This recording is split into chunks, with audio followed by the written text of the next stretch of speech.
同大家分享下中國高鐵嘅發展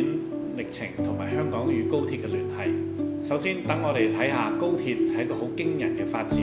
中國高鐵嘅快速崛起，被譽為現代交通嘅奇蹟。喺2008年京津城際高鐵通車以來，中國嘅高鐵經歷咗10多年嘅跨越式發展。截至2023年，中國嘅高鐵營運已經達到42,000公里，穩居世界第一，佔全球高鐵總里程嘅70% 以上。呢個龐大嘅高鐵網絡覆蓋咗95% 以上嘅地級市，形成4縱4橫嘅骨幹網絡，並正向8縱8橫嘅更高目標邁進。高鐵嘅發展俾中國帶來深遠嘅影響，例如北京到上海高鐵全程僅需要4.5個小時，呢條高鐵日均客流量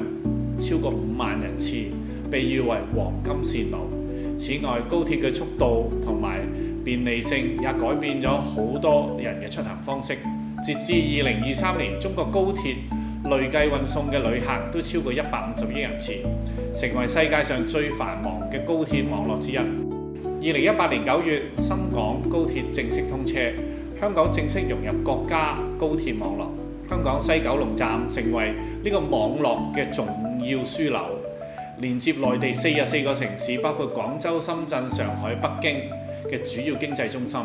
而廣州到香港為例，全程僅需要47分鐘，大大縮短咗兩地嘅交通時間。更重要嘅係，香港與內地嘅高鐵連接不僅淨係便利咗商務同埋旅遊活動，亦為粵港澳大灣區嘅發展奠定咗基石。數據顯示，自高鐵香港段開通以嚟，累計嘅客流量已經超過1000萬人次。呢個數字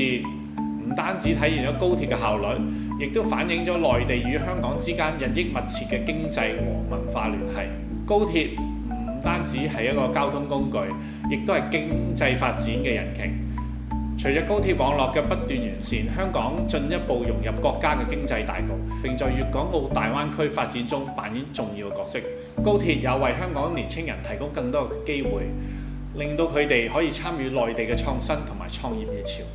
高鐵嘅發展是中國現代化嘅進程嘅縮影，而香港作為高鐵嘅網絡重要節點，正見正着參與呢一條歷史上嘅變革。高鐵不單止縮短咗距離，還拉近咗人心，為我哋帶來更多嘅合作機會同埋美好嘅未來。